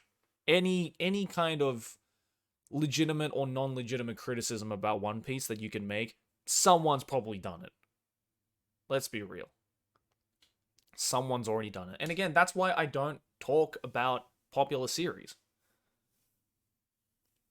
Because again, it's like, what can I say that hasn't already been said? That's why I've never made a video on like Naruto or Bleach or Demon Slayer. I mean, I did a video on Demon Slayer movie, but that's because I was one of the first people on YouTube to talk about it. Because I watched it on the day it came out in Japan. Like, you know, fucking Jujutsu Kaisen, like all the really like popular shows that everyone knows about, I haven't made a video on because it's like, what can I say? What can I possibly say that people haven't heard about this series before? Other than just fanboying over it. But again, if I wanted to fanboy over One Piece, I can just do it on stream, like I am right now. That's much easier. Like, that's why I would much, much rather talk about shows that nobody has heard of. Because then I can say a whole bunch of stuff about it because no one's talking about it. And it's way more interesting for me. And it's probably more interesting for you guys as well. Alright? That's why I love digging up weird anime series and digging up weird manga series and digging up like weird underground, you know, subcultures of Japan and stuff like that because no one else is gonna do it. I might as well fucking do it. Like, how many people have made a video on fucking DeadTube or Dokumushi or, you know, U15? Or, you know, there's a video coming out next month about a 90s OVA series that has barely been talked about, even though it is very infamous. Like, that to me, that is much more interesting. Hidden gems are more fun to find. Exactly. I'd much rather go out and find hidden gems and talk about it. Like, if you guys are going to watch my videos anyway, I might as well fucking expand your guys' horizons, right? And again, there's nothing wrong with staying in the comfort zone. If you like anime and you just want to stick with, you know, the Shonen Jump titles, that's totally cool, dude. But there's a lot of weebs out there who don't want to, and they want to expand, but they don't know what to expand on. They don't have anyone to guide them through this fucking, you know, murky abyss of underground anime and manga and weeb culture, right? And and if you want to go down that route, then hey, I'm willing to take you guys down that route.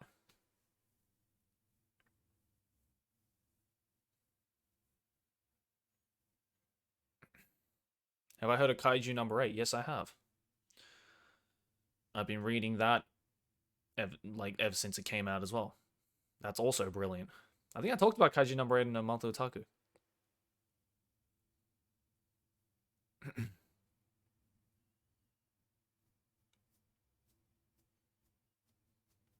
I mean, again, if you want to hear my thoughts on the shows that everybody knows, then I'll mention it offhand on, you know, Trash Taste and stuff like that, and you know, and I'll say it on streams like I am, like right here, like I am right now. But I'm not gonna make a video on it. I'm sorry. So it just seems like a waste of time for me to make an entire video on a show that you all already know.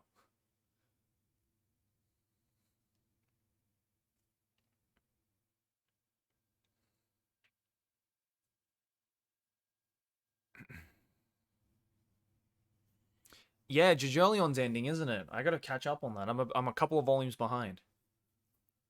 Dude, what do you guys think about that? I mean, obviously, don't give spoilers, but what do you guys think about that? I was not expecting Jojolion to end this quickly.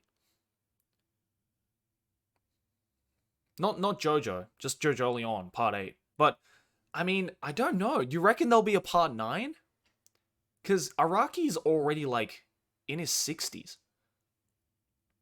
Do you reckon he's going to make a Part 9? He already confirmed a part 9? Really? Yeah, Jojoleon's been going on for 10 years now.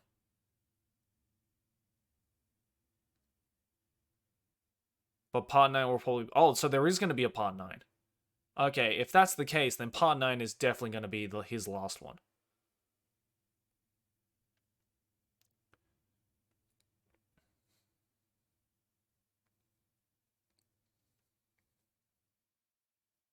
Yeah, Araki, I'm pretty sure Araki is like... I mean, he's been writing Jojo for the past 40 years. Yeah, Araki Hiroyuki. Dude, he's my dad's age. Born June the 7th, 1960. He's literally he's like a couple of months older than my dad. He's 61 years old. This man doesn't age, man. He wore the stone mask. He doesn't age. He's literally been writing JoJo for the past like 40 years, which is nuts.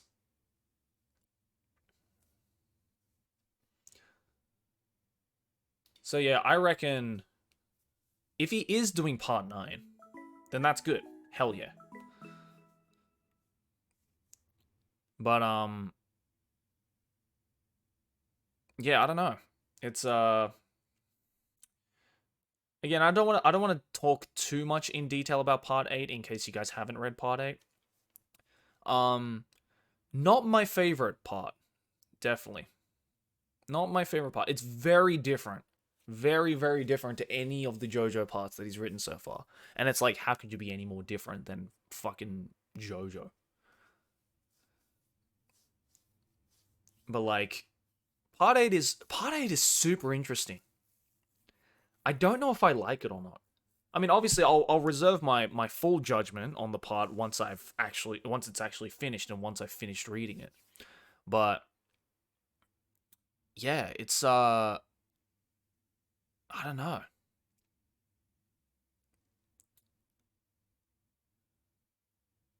It's different. It's different in a very experimental way. It's very experimental. Not with like, I mean, obviously his art style and his storytelling style has always been experimental, but it definitely, I feel part 8 definitely, he's changed like the main convention of a JoJo plot, if you know what I mean. Like, part 8 is not so much like, part 8 is very different to part 3 in the sense that in part 3, for example, right, it's like you have your group of heroes and then you have the bad guys. Bad guys are trying to stop the heroes are trying to go defeat the bad guys. Part 8 is very different in the sense that it's not so much this single group of good guys and this single group of bad guys. It's more like a single group of characters you follow, and there are other groups of characters that you also follow in a play-by-play style, and they're all going toward, and you have the group of bad guys as well that you also just follow, and they're all aiming towards a single goal. And it's like, and it's not so much this clear like good guys versus bad guys scenario that is more common in the past JoJo parts. It's more like a race to like try and get there. And I feel he kind of started doing that with part 7, right? Because like, Steel Ball Run is all about, it's a race across America, right? But still, with Steel Ball Run, it was still clear who the good guys and who the bad guys were. Whereas part 8 is definitely a lot more ambiguous in who really is the good guys and who really are the bad guys. Because, I mean, like, what? We're at, like, volume 23, 24 of part 8. I think it's now longer than part 7. I think it's actually the longest JoJo part that we've had now. But it wasn't until, I think around volume 21 or 22 that they finally revealed who the bad guy was. It took him 20 volumes. It took 20 volumes in part 8 to finally reveal the bad guy. And you thought part 4 was long. You thought it took forever to reveal it in part 4. But no, it took even longer now. It's 20 volumes to finally reveal who the bad guy was in part 8. And again, I'm not going to say who the bad guy is in part 8 because it's a spoiler, but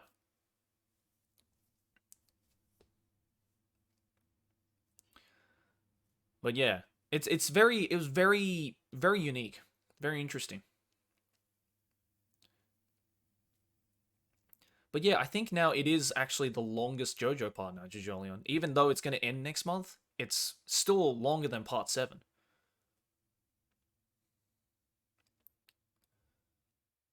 Yeah.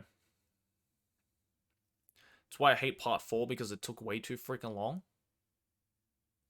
Part 4, like part 4 I feel definitely, I mean, obviously second half definitely got carried because of Kira because he's still one of the best villains in JoJo. I'd argue he's one of the best villains in anime period. But I didn't mind part 4 too. I didn't mind the first half of part 4 even without Kira just because I fucking love Josuke and Koichi and what's his name? I always fucking forget his name. Who's Josuke's friend who has the hand again? What's his name? Okuyasu, that's it. I was about to say Mitsuhide. I'm like, that's not his fucking name. Okay, Okuyasu, yeah. Like, Okuyasu's fucking cool. And his stand is dope as fuck. Definitely, part 4 had, like, some of the coolest stands, in my opinion. Like, if we're talking about, like, the coolness of stands, it's a tie between part 4 and part 6, for me, that had, like, the dopest stands. Where it's like, whoa, that's a fucking insane stand. Yeah, part 4 and part 6 probably had, in my opinion, some of the best stands. I mean, my favorite part will still be part 6. Which is why I'm so fucking excited for the Stone Ocean anime adaptation. Just because, again, part 6 has, for one, the best JoJo. I think we can all agree Jolene is the best JoJo. And also, Enrico Pucci is just such a fucking wicked character. Like, Pucci is a fucking wicked character. I mean, fuck, man. He has 3 stands. Like, that's nuts.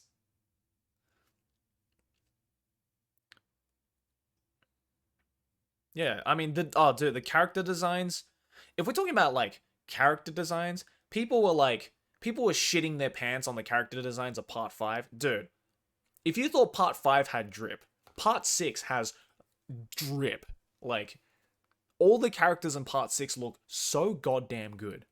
And it's like mostly female centered as well. Part 6 is where the fucking ladies come out, dude. Part 6 is when we get the strong ladies, dude. It's the only JoJo part with a female lead, and it's fucking awesome. Oh, dude, Weather Report is like... God, if we're talking about JoJo drip, dude, Weather Report, oh. Best. I mean, okay, I'm just gonna say it like this, right? You know that part 6 is gonna have the best drip when almost all the characters are named after fashion brands. Enrico Pucci is literally a fashion brand. Anasui is a fucking fashion brand. They're all named after fashion brands. So of course, they're gonna have the drip. They're literally named after companies that make the drip. I'm just saying.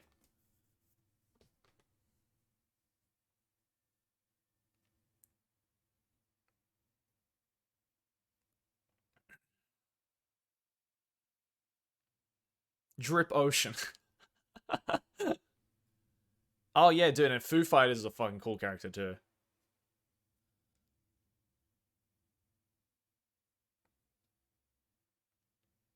Yeah, part 6 is great. I mean, look, the only thing about part 6 is that the ending of part 6 is very controversial amongst JoJo fans. You either love the ending of part 6 or you're just like, this single-handedly ruined JoJo. There is no in between with the ending of part 6. Some people say the ending is perfect. And some people say like, why the fuck did they end it like that? Yeah, a lot of people like the. I thought the ending was fucking awesome. But then you have some people who are like, fuck the ending, right? Like, it's very lopsided. And I think depending on how you view the ending of part 6 is going to change your view on whether you goat part 6 or not. I mean, look, as much as I say part 6 is my favorite, it's a very, very close tie between part 6 and part 7 that are like my two favorite JoJo parts. Part 7 is just fucking solid. Part 7 feels like a legitimate adventure, right? Like, I know, the show is called JoJo's Bizarre Adventure. I feel part 7, Steel Ball Run, is where Araki really fucking made it an adventure. Part 7 was like, yeah, this is an adventure. So, like, even though I say part 6 is my favorite, it's only by, like, a fraction of a margin I think part 6 is better. Again, it's like, if part 6 is like 99 out of 100, part 7 is like 98 out of 100. It's like that. It's honestly interchangeable. Like, part 7 has probably one of the most boring JoJos. Like, you literally go from the best JoJo in part 6, Jolene, to one of the most boring JoJos in part 7, which is Johnny. I mean, that's not true. It's like, Jonathan was also kind of meh. But I don't really count Jonathan because, he didn't have stands or anything like that. Yeah, see, like, everyone says, like, yeah, Gyro Zeppeli, right? But sometimes you have to remember, Gyro isn't a JoJo. He's literally just like, you know what it is? Gyro in part 7, what Gyro did for part 7 is what Bucciarati did for part 5. Because in my opinion, Giorno is not an interesting JoJo at all. Giorno does not carry part 5. Bucciarati carries part 5. If Bucciarati wasn't in part 5, it would have been a slog. And exact same way with part 7. If Gyro wasn't in part 7, it wouldn't have been as good. The margin between part 6 and part 7 in my head would have been much greater.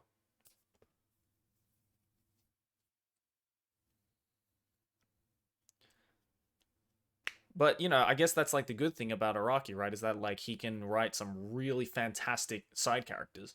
Like Bucciarati, like Gyro. And part 8, and again, it's like it's almost difficult to compare part 8 to any other part, just because it's so different. Like, yeah, I don't know, it's tough, man. Josuke in part 8, I don't know if it's a spoiler, but in the JoJo for part 8 is Josuke. Not the same Josuke that was part 4. It's kind of weird, but it's like, I don't know how to. It's such a different spin on JoJo. It's really, and again, admittedly, I kind of, before it ends next month, I kind of want to, like, just go back and reread part 8 again, because, again, I've had to wait a really, really long time between each volume, right? Like, it's like 3 or 4 months between each volume or something. So every time a new volume comes out, I legitimately don't remember what happened in the previous volume. So I think what I'm gonna do is I'm kind of just gonna wait until the final volume of JoJo comes out, and then I'm just gonna fucking reread the entire thing from start to finish, just so I can get the full scope of part 8. But from what I remember from part 8, it's so unlike any other JoJo that it's really difficult to compare it to any other JoJo part. Alucard, thank you for the 6 months. Also, Shuffling, welcome back, dude. Thank you for the 11 months. And Breadcrumbs, thank you for the 2 months. Welcome back, boys. And I mean, apparently part 9's been announced. So it's going to be interesting to see where I'm really interested to see the ending of JoJolion, because I feel how JoJolion ends is going to be very crucial to what kind of story we're going to get in part 9. It's kind of insane to think that we're living history right now. Kind of insane that we're living history, that we're literally about to witness and be part of the, possibly, if part 9 is truly the ending. Again, I don't know if part 9's been confirmed. People are saying in the chat that it's already been confirmed. I personally haven't heard of it. So for all we know, part 8 might be the last part. We don't know. Do I want him to do a part 9? Yeah, absolutely.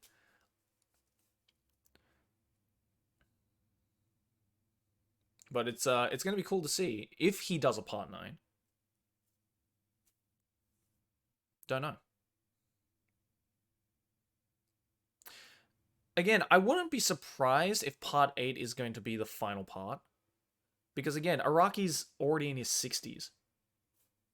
Alright, he's 61 years old. I think he's made his coin. He's been set for life for the past 20 years, let's be real.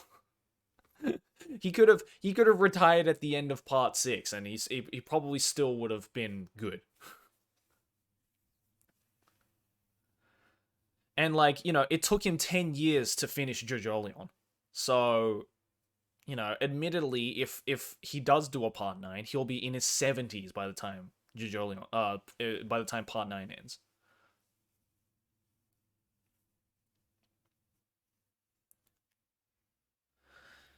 What are my predictions for part 9? Dude, I have no fucking idea. Like, I don't think anyone can rightfully predict what part 9 is going to be like. I mean, this is Araki we're talking about. He's one of the most unique, just wacky, just like unpredictable manga authors ever that has ever lived. Trying to predict what Araki's going to do next is like trying to predict like if a single star in the night sky is going to explode and turn into a supernova in the next 10 minutes. You know, it's like it's you can't. Even if you've scoured through Jojo, right? Even if you've just gone through and analyzed every single goddamn scene of every single goddamn frame of every volume and every chapter of Jojo so far, you can't predict what's going to come next. Like, there are so many parts in part 8 that I thought I had a grasp of where it was going to go, and then Araki was just like, haha, reverse Uno card, and just completely went the other direction, and it still worked. He's not human, man. He's not human. So I'm not even going to try and pretend to start predicting what part 9 is going to be like. I'm not even going to try to start thinking about that. Because whatever the outcome is going to be, if Araki does make a part 9, I'm probably going to fucking love it. Let's be real. Let's be real. I'm probably going to thoroughly enjoy it. That's just the power of Araki, right?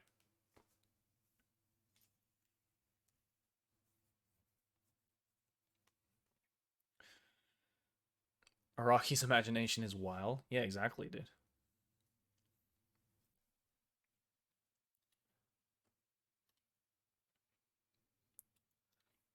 Hold on a second, guys.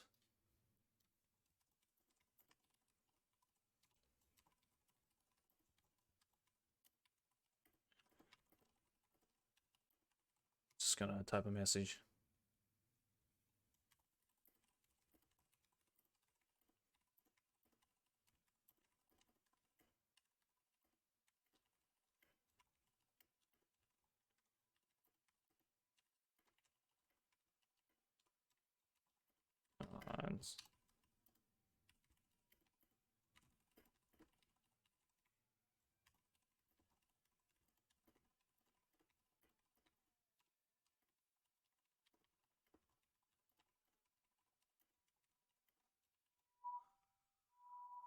Sorry about that.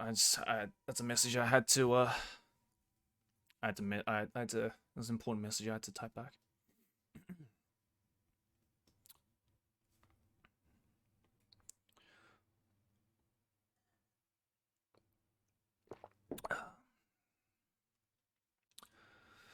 But yeah, anyways, guys, I'm probably gonna end the stream right here. I just wanted to do a quick little stream just to test the internet. Looks pretty good so far. Honestly, looks pretty goddamn good. I'm glad it's working. So hopefully I'll be able to expand upon my equipment, get my equipment a little bit better. You know, plug in my Switch and stuff like that. Plug in my I have like a mini Super Nintendo console. Oh, this one right here. I have the mini Super Nintendo Famicom, which has like a bunch of games in it. So wouldn't mind doing some retro game streams as well and stuff like that. Should be fun. But yeah, we'll figure it out. I guess we'll figure it out. Is anyone streaming right now that we can raid?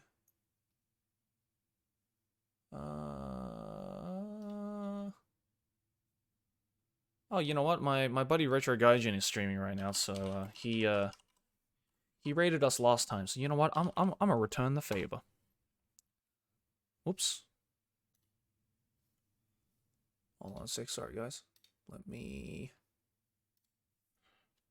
raid Retro Gaijin. There we go. So we're gonna go raid my buddy Retro Gaijin. Retro, good friend of mine, living in Japan. He's doing an IRL stream right now. Where is he? He's outside somewhere. Oh, he's at Mount Fuji. Oh shit. Yeah, so there you go. If you want to watch someone do a Mount Fuji IRL stream, then go check out my boy Retro Gaijin. Say hi to him for me. And yeah, I'll see you guys in the next stream, whenever that might be. Alright, see you guys. Oh yeah, go check out the Yakuza interview stream video I did today. Please, watch it. And also go check out the last episode of what's the face? Of Journey Across Japan, because that came out too. Alright. See ya!